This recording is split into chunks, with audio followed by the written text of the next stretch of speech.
Welcome to the podcast with your favorite cash flow guys, Mike and Blaine. Giving you the best advice while having a beer. When you're running a business, there are problems every day. Let Mike and Blaine help you out and guide your way. Cheers to the good times with Mike and Blaine for business, beer, and BS. Hey, it's episode 107 of Mike and Blaine. I'm Mike Blaine. That is my partner, Blaine Birch. All right, so hey, if this is your first time, if you've never heard Mike and Blaine, I mean, first of all, welcome. Thanks for taking a chance.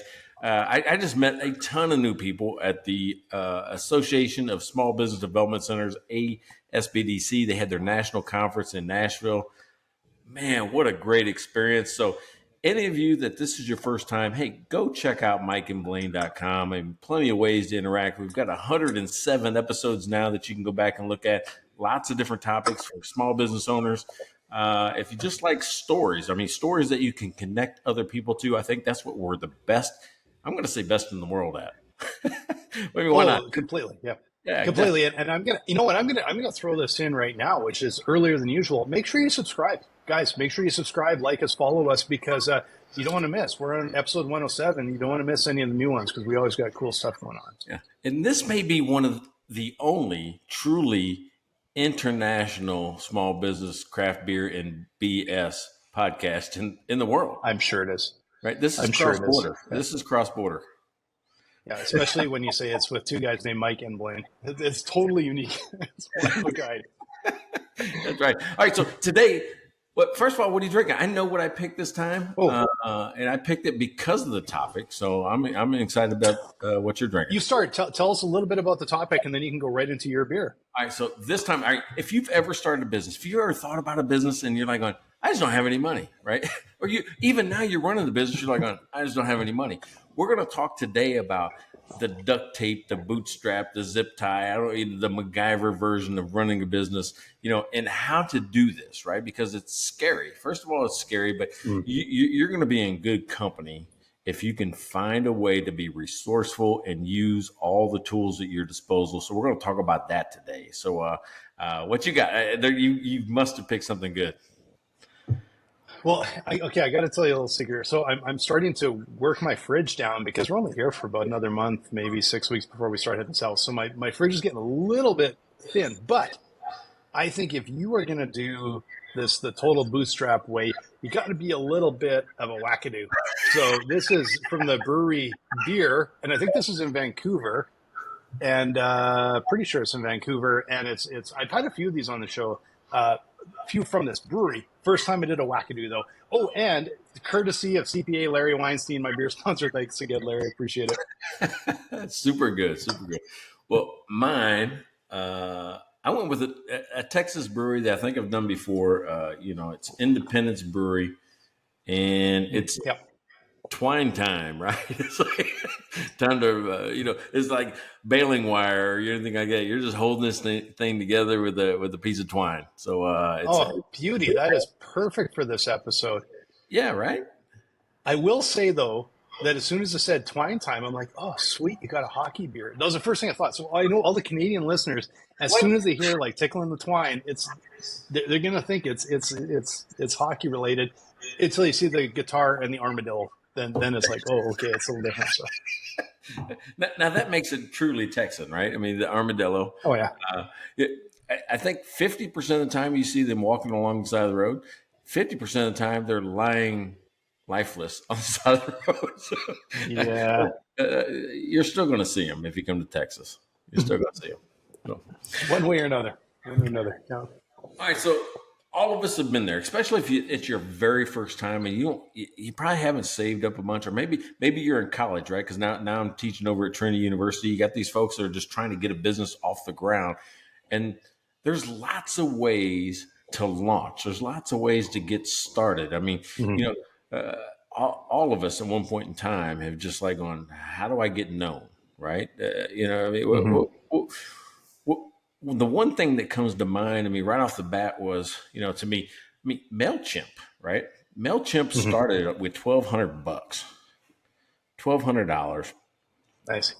they started off by just providing other people with email marketing services. They were just writing emails and working with folks, right? So, and then it morphed into this as they grew and made little few sales. They just kept reinvesting back in the company and built a platform to automate their own jobs. Really, is what they were doing, and it caught on. So it's one of those things where you can do it with little or no money. I mean, you know, have you been? I've been there. So what about you? Man, I'm still there. No, like we're always there. Like I don't know. I'm curious at what level of a business do you even just, sometimes it's just breaking the habit of running lean, right? And there's times where running lean costs you money, times where you absolutely have to get the right people involved in everything. But man, with business, I always find that so many times when I've seen money go down the toilet, it's because we invested in things before we actually tested in things. And when you're doing things on the duct tape, chicken wire, low tech, do it yourself, so often it's not only to try and get a result, it's to test the hypothesis, is to test it and see if it works. And once you get something that's really working, then you're saying, okay, let's start throwing a little bit of cash in. Let's get some people involved. But the worst thing you can do is, you know, I think without testing it, just throw money at a problem. And so I think that's a real big side benefit to running lean, is to really understand what's going to work and what doesn't work is probably more important than anything. Yeah, I mean, you know, and I think you have to go into this with the mindset of I'm the worker bee, right? You're not going in and buying or hiring a vice president of sales. I don't know how many, like we'll say startup companies are seeing get a vice president of sales. That's way too high a level. They're not going to be able to get in the, I don't know what it is. There's something that happens with people when they get that title. They don't want to go do their job anymore. Right? They want to manage a team, right? Like, no, you're going to have to pick up the phone. No, you're going to have to call people. You're going to have to talk to people. The more local you are, the more connected you have to be to another person to succeed, right? I mean, that's where I don't do it now because I'm more national, but Chamber of Commerce's networking groups that are local, you know, those type of things. That's the way to get your name started with very little money. All you got to do is show up. It doesn't take any money to show up. Right? Exactly. Yeah. And you develop not only skills, but you develop, I think the most important thing is the skill to be able to manage something. So when you know how to do it. So if you're like, because we're talking mostly about small business here. So like when I had a creative agency for over a decade, of course, I started myself, and then I hired one person, then you hire another, and then you got a partner, and then you starts growing. But years in, and a lot more people around, I'm still getting my hands dirty here and there, way less than before, but getting my hands dirty because I need to understand, like even to be able to quote properly, to be able to understand how to talk with the team, be able to, like, I know way too much about HD cameras and video editing software and animation software and 3D software, like everything under the sun. A lot of things that we did the first time, or I did the first time, to figure stuff out, and then I could properly outsource it. Then I could contract it, or I could also have like one of the team actually hire someone to do it.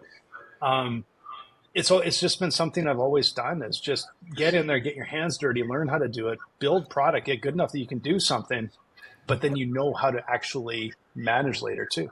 Well, there's 4 questions you got to ask, right? And I love that you brought up HD cameras, because a story popped in my head right off the bat. GoPro, you know the story of that guy? I forget his name. No, but I've had one. Yeah. All right, so GoPro though the guy was a surfer out in California, I think, and had this little camera he built for himself, right? So he could take unique perspective type video or images. And he was selling these cameras out the back of his truck, right? He would pull up, go surfing and sell these cameras out of the back of his truck.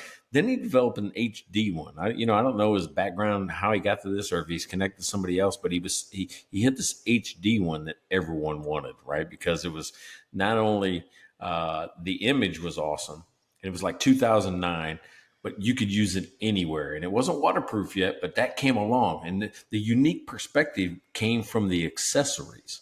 Like going, I can now clip this to my bike, which gives me, a whole different, because you used to be, you'd maybe hold a camcorder on your shoulder. Probably not, but that's not going to last very long.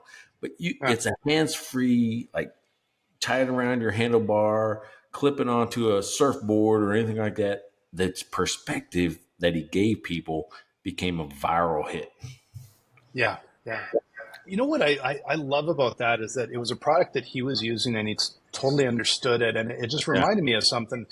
I had to get a new, like a headlight for my bike, like just my pedal bike, but I wanted it because it's starting to get dark here earlier. We got caught in actually dark in a rainstorm a couple of weeks ago. So I better buy a new light, a better light. And so I'm looking and there's all these different like little bike lamps you can buy, but none of them are all that great. And I'm like, man, you know what? This is the best light that I have is my Petzl headlamp. And it's one that, you can wear, used to wear where you have it out if we're hiking and stuff and it's dark. This thing is ridiculous how bright it is. It's an unbelievable light. So I look online and here Petzl sells a bracket that goes on the bike. You have to just slide on the headlamp, wrap it around, and it's got a little thing that tucks it in. And here I've got now this really tight little awesome light for my bike. But if I got to do a repair and it's dark out, I can take it off and wear it. And I'm like, that is brilliant. But if that's from somebody in that company that did this, that knew that like has been out biking and had to have that problem, right? And I'm like, that's from someone that's talking with their customers all the time. And I just thought that was awesome. Well, I think that's key. When I said there were 4 questions you got to ask yourself, what problem do I solve? Now, that costs you no money to figure out what problem that you solve. Mm-hmm. The second thing I ask people is, does it work? Because if my idea, it's a great problem to solve, but my product doesn't quite get there. You've done that. I've been a victim of that so many times. I get bought into the marketing of something and then it comes and then it's like, it didn't work exactly what I thought it was going to do. It was terrible. Yeah. 2 more questions. These are the first 4 steps, I think, of sales in any startup. What problem you solve? Does it work? Will somebody buy it? Will multiple people buy it? Not just one. And I told that story this week in Nashville. Am I going? We talked about you should eat your own dog food. Mm-hmm. That's really what the light guy did, right? He's eating his own dog food. That way he goes, oh, I need to be able to use this light to do other things, like in front of my bike. But then your comment is for the eat your own dog food. You have a great follow-up to that. It's not a dog food until a dog eats it. Oh, come on. And that was yours. But are you sleeping? What is this, Friday afternoon sleepy time, Blaine? But the way I remembered it was I just thought, like, because you said it, and I'm like, I like that one. I didn't remember that I said it differently, but it's not dog food till someone eats it. That is, I didn't make that up. I read it somewhere, and I thought it was brilliant. You told me that. You just from you. I know, but the way you paraphrase it, I'm like, that's awesome. But no, it's not dog food till someone eats it. That's a fantastic quote. I wish I could remember who actually came up with that. I wish you could remember that. That I said it. Yeah. Well, I guess I was copying someone else. But it's true. Like even in our own business, I was talking with someone about a dry run not too long ago, and I said, I will guarantee you, dry run saved our business. Probably more than once, because I'm using dry run all the time, and I knew where we were as a business well ahead of time, and I could make sure I made decisions that until I saw it in the cold hard truth, black and white, I didn't realize I would have hung on longer. I would have been way too optimistic and went right to the bitter end. Instead, I'm like, nope, that's not working. Fix it now. And I know that as a startup, how volatile things are, and I'll tell you that, like, our own product saved our own business probably more than once. And so it's you need to know your product inside out, and if you're using it, like I said, eating your own dog food, that's a huge thing, right?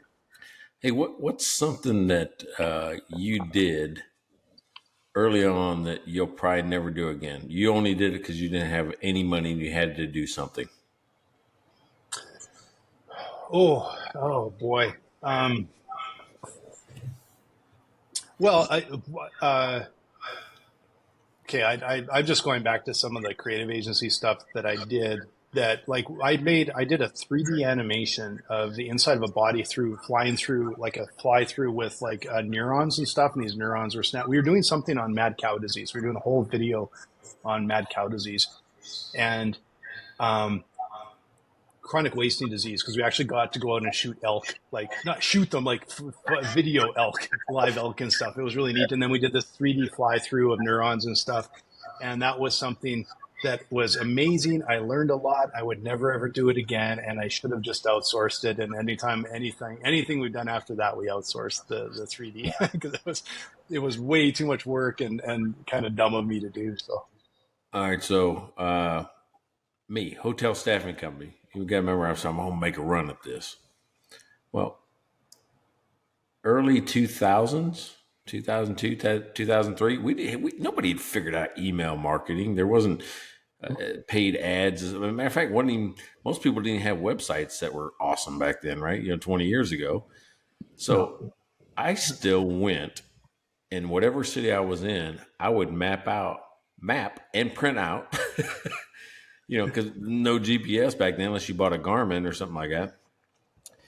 And I would drive to all the hotels that I wanted to do business with, and I would go in there and try to meet with some manager. It didn't matter. And I would sit there until I met with somebody. I would sit in the lobby and wait. Mm-hmm. If I was traveling and I had any money, I would put one night in a hotel.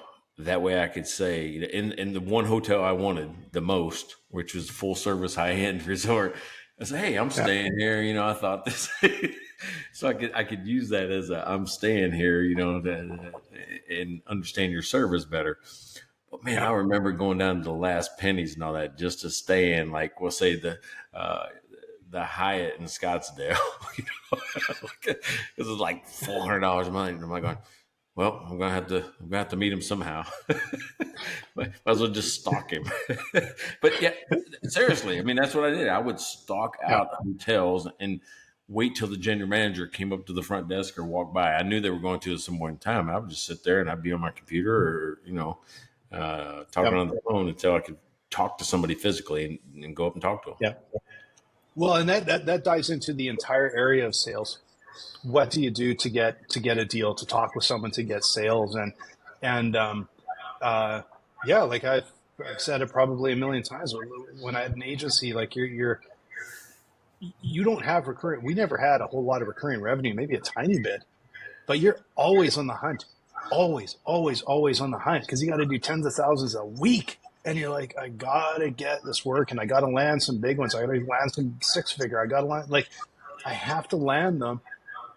Because there's no safety net. You just have to have that money coming in the door. Yeah. And you're always trying to figure out, how do you do that? How do you open the door? How do you get, enough in the funnel? And like, I never saw myself as a salesman at all. And then you realize after how many years, how many millions of dollars I sold, and I still feel like, well, I don't really know much about sales. I'm like, well, actually, I sold millions of dollars worth. Yes, I actually do know something about sales. It's just desperation and self-preservation. And I can't think of a little instance, but you're talking about like sitting in the lobby and that it felt so familiar to me because I'm like, yeah, I've done shit like that. To be able to talk with someone, to be able to get access through a door, to network with somebody, to hunt them down in a mixer so I can talk with them. Done all that, right? I feel like I'm in that same position right now. I mean, right now, Casual Mike is only 8 months old, right? This whole new thing is like 8 months old. Courtney's like going, it's so good. What are you worried about? I'm going, yeah, that was last month. This is like, I don't have any revenue booked for this month. I need to get something going. Yeah. It's that constant hunt. So I'm doing more free webinars. I'm giving away more free stuff. I'm probably leveraging social media more than I ever have to build the brand and get people interested in the product. So I thought that's why it was a good topic because right now I'm trying, I could throw personal money at it. I'm trying not to, right? I'm trying to say, can this survive on its own? without deteriorating what I already have? Can it survive Yeah. on its own? Well, and it takes that's a real balancing act because it takes like you can burn through cash so fast, but you also there's that point where it's like it might not be able to do it on its own, but it might be like this close, and that little bit invested can kind of move you, like really start to pay some dividends, right? But it's tough, and I we're still at Driving here. We're still a small business, right? Like we're lean and scrappy, like all of our customers, and it's I shouldn't say all of our customers. Some of them are like big, but they probably don't have that problem. They're just sitting around, whatever. We're fine, But there's this challenge all the time, and you're always trying to be scrappy. But I get what you're saying, especially when you're starting a business. It's like you kind of want to wall off your personal dollars because you want the business to run on its own. You want to get into the black and get it profitable because then you can do the duct tape and chicken wire and everything. But it feels like you're still making money and it's separate. It's in the business. All right. So, this company here, I've done exactly that. When the money's come in, I've reinvested it. If you've looked at, Yeah. my website, even in January to now, the app that I built, those things, I'm just reinvesting. I'm not putting money into this thing anymore. I'm reinvesting what's there. Now, that means I don't have a lot that I'm taking out because we're still young, still new. Yeah. But I'm figuring out ways. I'm back to that, right? I'm back to that startup survival mode, which is I can only do so much. Somebody comes to me for hey, would you want to sponsor this, that, or the other? When I was a Finograph, like, 15 grand here, 10 grand there. I mean, we were just doing that. Now I'm like, yeah, no, I can't. Yeah. Can't. Well, can't do that. Yeah. And I'll tell you, like just the way the inflation, the economy, the volatility, everything else, and then just going through COVID, as a business, like I'm so much more careful and skeptical in that because I know I've done the same thing. It's like you drop 20 grand for a bloody conference, and okay, that cost a fortune, and I don't think we made a hell of a lot off of that, or you might be able to look back 2 years later and go, if I drew a thread, there was some customers that came from there, but it's hard to spend money like that. And I think a lot of businesses are feeling that pinch right now, or at least feeling the stress right now where they're like, I don't want to put a bunch of money out. We need this to turn into dollars. We need it to be profitable. Right. And and it's hard because everybody else is feeling the same way. So it's not like people are readily writing checks. Right. Yeah. So I remember early on it actually worked. And I don't think it works anymore, but it worked in we'll say around 2007, 2008, right? Right when, everything kind of fell apart back then. Groupon came on the scene. And it didn't cost me anything to put a Groupon on. It cost me if somebody used it, if somebody bought it. Yeah. But that wouldn't cash out of my pocket, right? It didn't cost me anything to set it up. What it did cost me is on the backside. Because everybody come into the restaurant with this Groupon. We were selling, or giving away appetizers or things like that. So, I mean, it hurt gross profit, but it kept people coming in the door. It contributed to fixed expenses, and that was a big deal. That feels a little bit like the Uber Eats model right now. I still don't know if businesses are it feels to me like now they figured out how much to charge like they'll charge a bit of a premium to make sure they're profitable. But it feels like through COVID, it was keeping money coming in, but I'm not sure they're profitable on each sale. And that's a challenge, right? Yeah. Well, I mean, the only reason the only reason people do that is to keep money coming in to contribute to fixed expenses, right? Because either I shut down or I still have to pay rent or I still have to pay employee salaries or I still have to pay these things you can't, utilities, air, those type of things. Still got to make those payments. So some money coming in makes that bite a little smaller.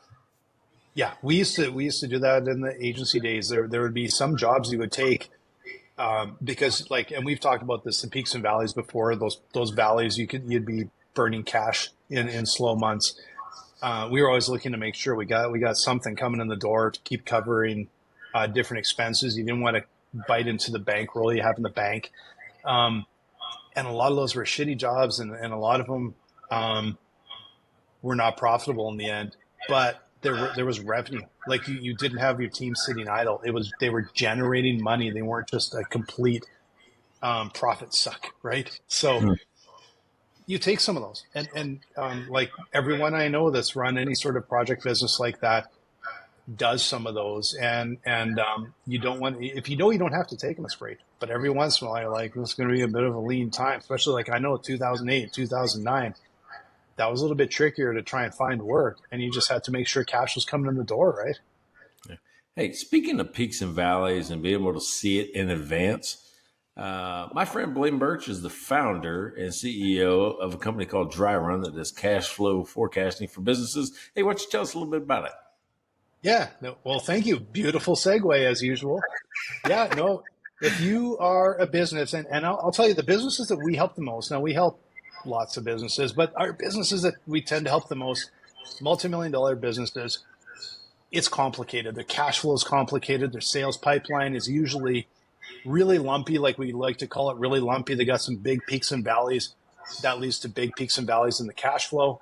And what we do is we help you first take control of your cash flow, manage your cash flow, know exactly what's happening in your business, and then be able to look forward into your sales. And most importantly, see those peaks and valleys coming. If you can see the peaks and valleys coming, you can deal with them. And we're always talking about the valleys, especially. And I'll show you, if you come and talk with me, come and book a time with me, I will show you. It'll be like 5-minute little demo. I can show you in Dry Run where things can look kind of rosy. And then when I show you a view that shows you what's happening on a month-to-month basis in the future, you'll see those valleys, and I can show you how much money you're leaving on the table. And we've ran the algorithm. Just so you know, on average, businesses leave 21% of their revenue on the table. That's enormous. And I'm not kidding you. We've done the algorithm. That's what it is, because those low months are draining them. So come and see us, and we'll show you how to do that. Of course, we help you do some scenario modeling, cash management, forecasting of the future. And it's simple, it's fast, and it's got a ton of manual control. So we're not going to force you to go back to a spreadsheet, because we're going to say no. So come and talk with us at dryrun.com. Hey, and I'm going to tell you what, Blaine, I believe in it so much that every one of my clients get access to Dry Run, right? I mean, our partnership is developed awesome, that. I mean, I'm going to endorse it as Cashflow Mike, saying this is the thing you need to be able to see the future, right? If you want to know what the future holds, you got to bring it to the present, and that's using Dry Run today.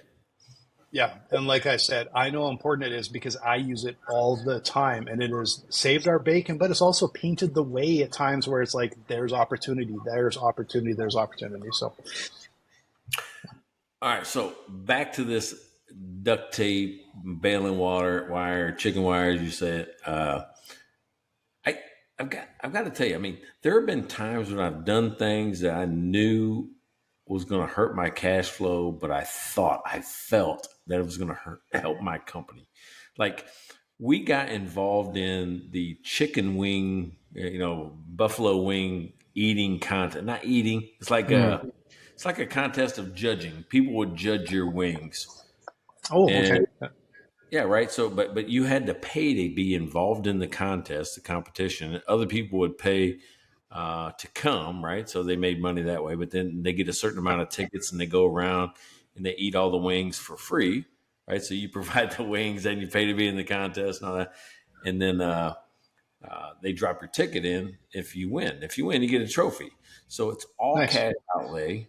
But there's usually only like 15, 20 folks. So you're only competing, instead of everybody in the world in the restaurant business, you're only competing with maybe 15, 20 others. So you get you get the exposure from TV, from radio, from, every other place that's also promoting their own wings. But man, it's a lot of work. It's a lot of cash. And I can't say that it contributed to revenue. Yeah. Well, and there are a lot of things, the same thing in Dry Run that we do, that it's hard to draw a straight line to revenue. But you can start to read a bit of the tea leaves at times, and you're saying, okay, there's enough of a connection that we did this, and we had a bunch of signups in the couple of weeks following or something.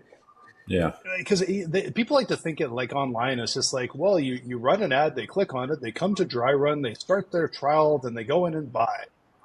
No, that's not how it works. In fact, we were looking, it was funny. I was talking with my team last week because we were looking for a piece of software for something to replace one that's not doing the job for us. And I did, and there's one big flaw in this software. And I went and did like a little search. I won't go into details because it'll bore you, but it's technical. But I did a search. I found an article. I'm reading the article. I'm like, yeah, this makes perfect sense. And then I look, well, the article is written by the company that we ended up doing, we're trialing right now. And what do I do right after that? I don't sign up for a trial.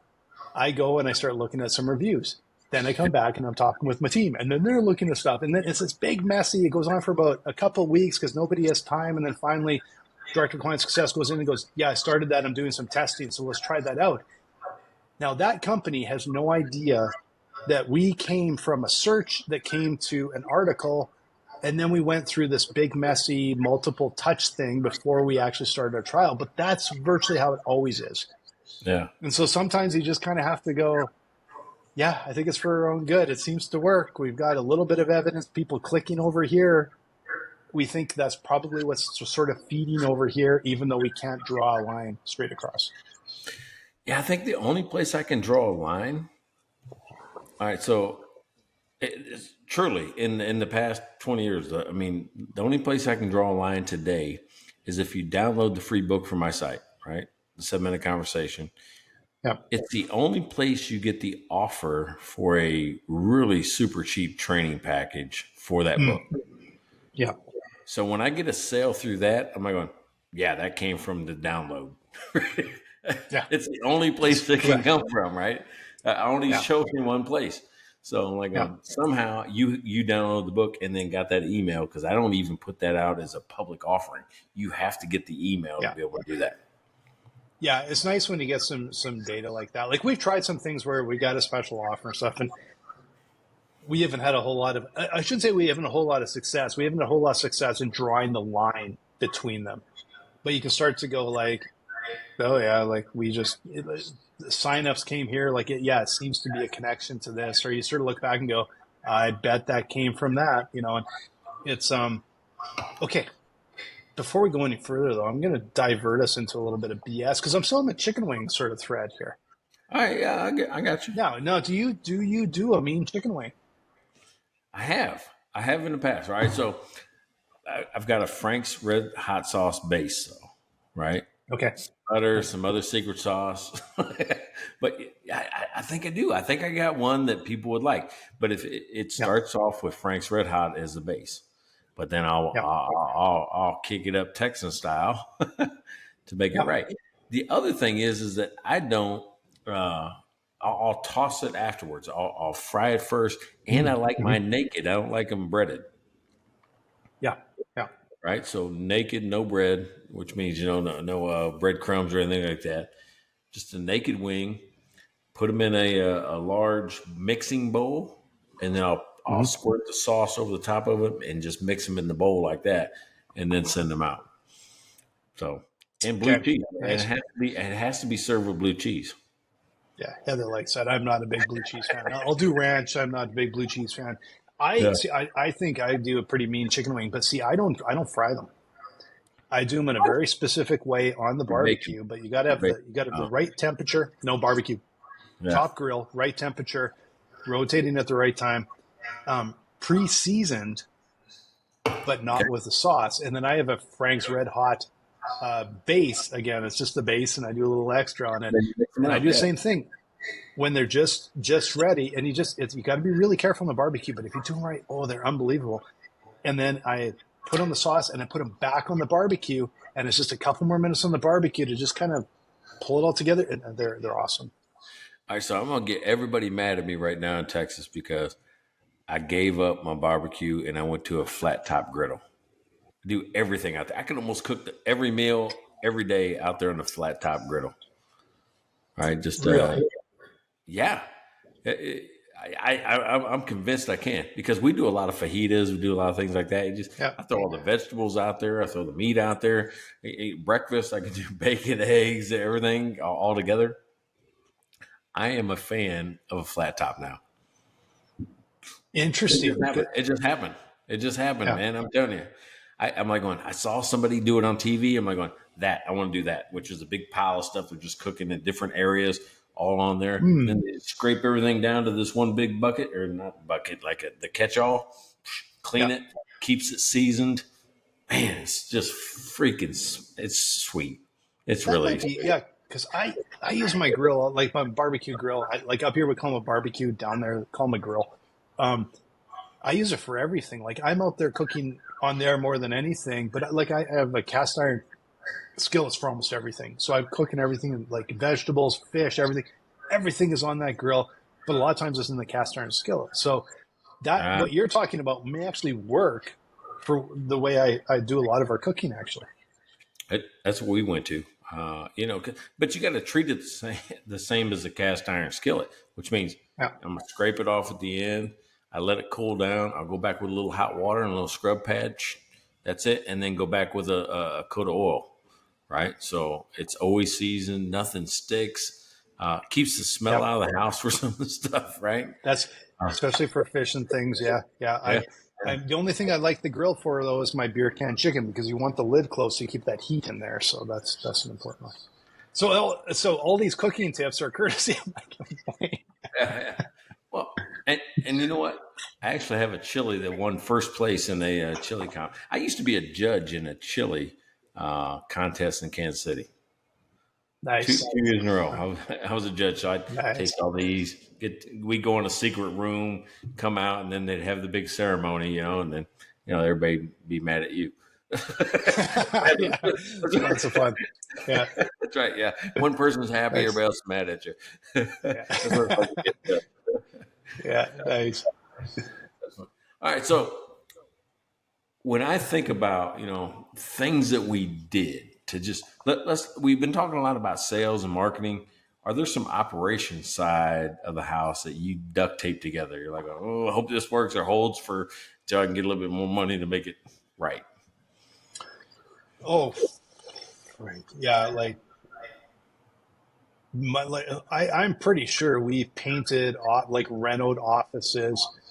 You go buy office furniture at the clear out place where someone went out of business, and it's in the back of the truck, and you're taking it and putting it all together. Like, did everything. We did all of it, because there's a lot of stuff. I'm like, I'm not paying someone to do that. Like, no, I can do that. Yeah. Just do that stuff, right? Yeah, I did all that. I mean, I re-sided the whole bar. We redecorated the whole bar. I mean, did all that by hand myself.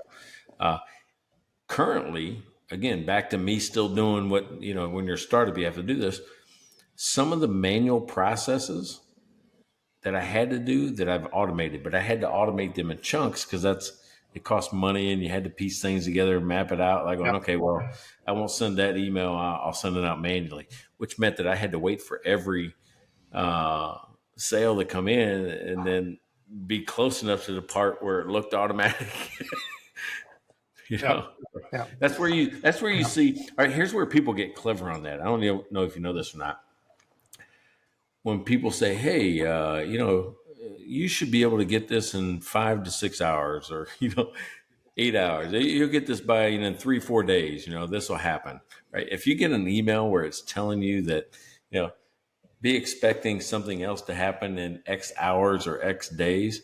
Yeah, it's because they're doing it behind the scenes manually. Right? They didn't automate it yet. So that's like a little hidden trick. I'm like, oh, that's perfect. I'll just do that. So hey, you should see your login within 6 hours. You should be able to access your dashboard within. Yeah, that's because I have to set it up manually before you get there. Oh yeah, and it's just managing expectations, right?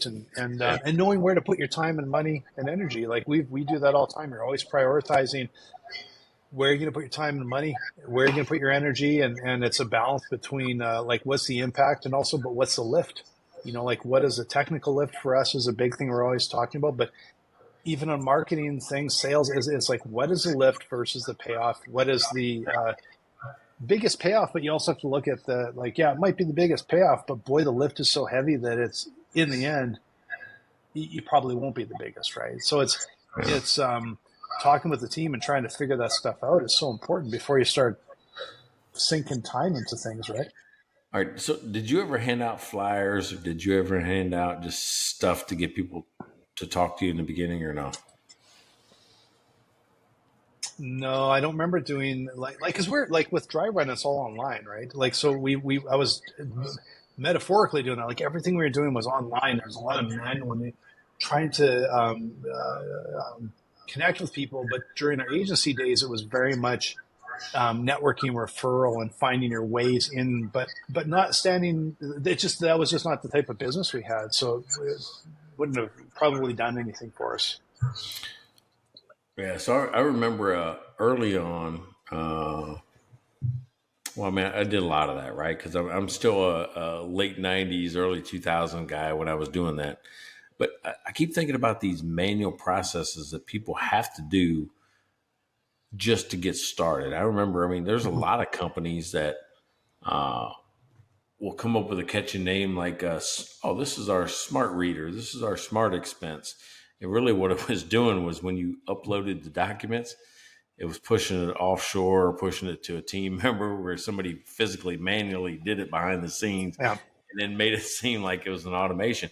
I don't disagree with that. I'm like going, this is somebody that's clever enough to go, we can automate that. I just don't have the money to do it. So this is a process that I have to do manually today to get to the next step. I think it's not just, and I would highly recommend that to everybody, even if they can afford to automate it today.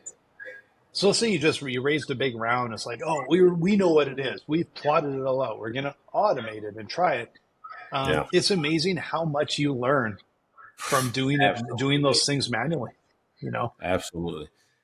That's why as a startup guy, you're always the worker bee. It's just like you said, I understand so much more about what's happening in this business day to day and what needs to happen, what customers are saying, because I did the work. Right? And we still do. We talk with customers every day. We try and see what they're doing in dry room. We're testing things on them. We got people that I'm so grateful are willing to give us their time just to help us out, to test things out and let us watch them. Anytime we've gotten away from that, we start to lose that contact with the customer. We start to forget and not really understand some of the subtleties, right? And, we were an accelerator a number of years ago with Intuit, and that was one of the things they do. Like Intuit's a how many billion-dollar company, and they do what they call follow me homes. And they're constantly, I guarantee they're still doing it today, constantly, kind of just watch you do your work and just tell me what you're doing. And it's amazing what you can learn. And if a $4 or $5 billion company is doing it, we should be doing it too. Yeah. Yeah, because you assume that they've staffed it out and they figured out a good way to do it. You think a lot of the stuff that the company that size does has been sort of, it's some weird automated AI blah blah blah thing. And you know what? At the front line, there are people that are actually working with people and dealing with it, and it works its way up the chain and everything. You just can't. You can't get lazy in this world. I think the competition is way too fierce, and the only way to deal with that is to know exactly what's happening with your customer all the time, and sometimes taking some hard lumps, going like, "Oh shoot, that's not working right." But boy, we used to find it, I think, disappointing when you'd see something, you're like, "Oh, we should have known that. We should have thought of that." Now, if we see a customer struggle with something, like, "Oh man, that's awesome. They just gave us an answer. Like they drew a line for us." And that is gold, right? Yeah. You ever took a risk and bombed? Like going, oh, dude, we just blew several $1,000s on that. So far, not this week. And we're at Friday, so that's pretty good. But yes, every month, just about. Here's the one that sticks in my mind. There's always one that you're going, that I shouldn't have done that. Yeah. Remember the herbal supplement I should never got involved with, right? My $200,000 failure. Well, to get it going, right? I tried to build a relationship with the vice president of Walgreens at that time, and like going, I'll get some tickets to the next MMA fight that came because he was an MMA fan. So I got tickets to that, and I'm not talking about just tickets. Like you can't put that guy like in the nosebleed section. So I put him Yeah. like 1 or 2 rows off the mat, like sweat's flying at us. Right? It's that. Yeah. And then we say, hey, let's go. So I mean, it was the tickets, it was all the drinks that he had while he was there, and then it was the barbell he ran up on me afterwards. He goes, "Hey, this is a good lesson for you, young man." Yep.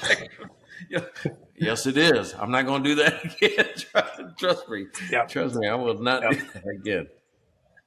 But Yeah, he did it on purpose. He did it on purpose, though. That's what makes me mad. Is that he did it on purpose, knowing I was a young guy trying to get my foot in the door in retail, and he did it on purpose. Yeah. Yeah. No, not. I think that's probably pretty commonplace, and like I know over the years the amount of money we've wasted on stuff. But I got to say, there's always logic behind it at the time. It always seems like a good idea. It seems like a shortcut, and you're always looking for shortcuts in business. And it's easy to say there are no shortcuts, but you know what? No, there are shortcuts. Sometimes it can come from an advisor or mentor. Sometimes it's you see an opportunity, you grab it, and sometimes they freaking work. And a lot of times they don't. And when they don't, you just got to look at it and go, yeah, that was 5, 15, 20, 50 grand down the tubes. That was a dumb idea, right? Or I've done bigger ones than that, to be honest. And you look back. But the thing is, hindsight's always 20/20. You look back and go, yeah, that didn't work. But when you look at all the key points along the way, you're like, yeah, logically, it seemed like it was going to work. And think of how different you would feel if you basically got that phone call that next week and you were into Walgreens. Like, and there's kind of that, there's kind of a direct connection that all that cost me was a night out, right? Yeah, but I wasn't Walgreens.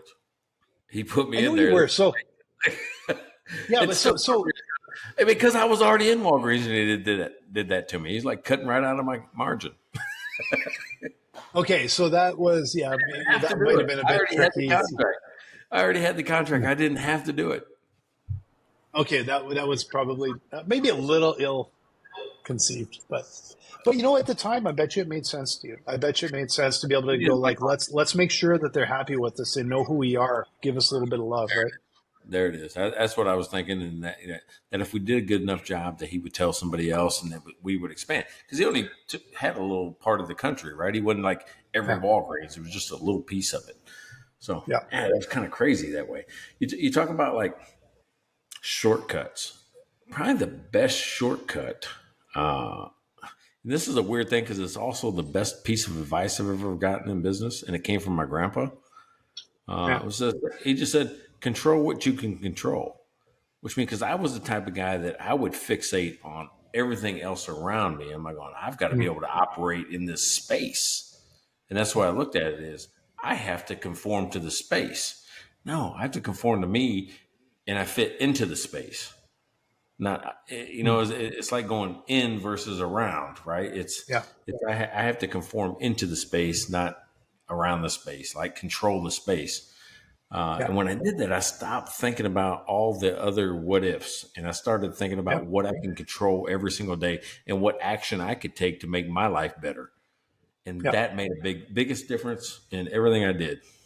Yeah, that sounds to me like that could be a book right there, because it's that important, because it's easy to get obsessed with everything under the sun. What's happening out there in your market and your competition and this, that, and the other. Control, you can control. And it's a habit I get into, like on Friday. So I all the time, Friday nights, I just have this it's just a habit. I look back on the week and go, did we move the needle this week? Yep, we did. We did this, and this, and we moved the needle. And it's all stuff that we are able to do and control. It's never, we got lucky when this happened. It's like, no, this is what we did, and it helped move us forward every week. All right, so here's what I learned today. That both you and I use Frank's Red Hot sauce for our base to our chicken wing sauce. That's the base. Yeah. Although I use the chicken wing version of it, because they do have a chicken wing version that I think is a little richer flavored, but I a little bit of sweetness in there, a little bit of spice in there, a little bit extra in there. But the difference is you fry yours and I grill mine. So I'm quite proud of my grilling. Well, no, I fried them when I was at a restaurant, but I grill everything now, right? I don't have a fryer. Oh, there you go. There you go. Yeah. Okay. I do have an air fryer, but I want one of those ones that you have the buckets. You know what I mean? Chicken wings got to be on the grill. Chicken wings you got to have on the grill because it's got a little char on there. You got to have a little activity on there. I think. All right, I'll give you that one. So, hey, Mike and Blaine, this is our 107th episode. We are cruising on into the hundreds.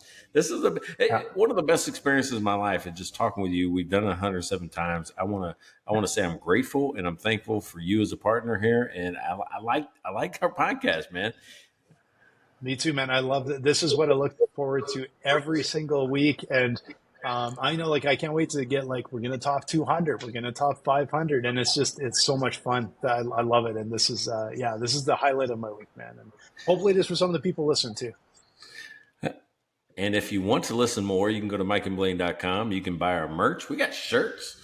You can buy us a beer. You could be the Larry Weinstein of this episode just by buying a beer. That's all you have to do. I mean, Larry has been gracious enough. How many episodes? You got 4 episodes?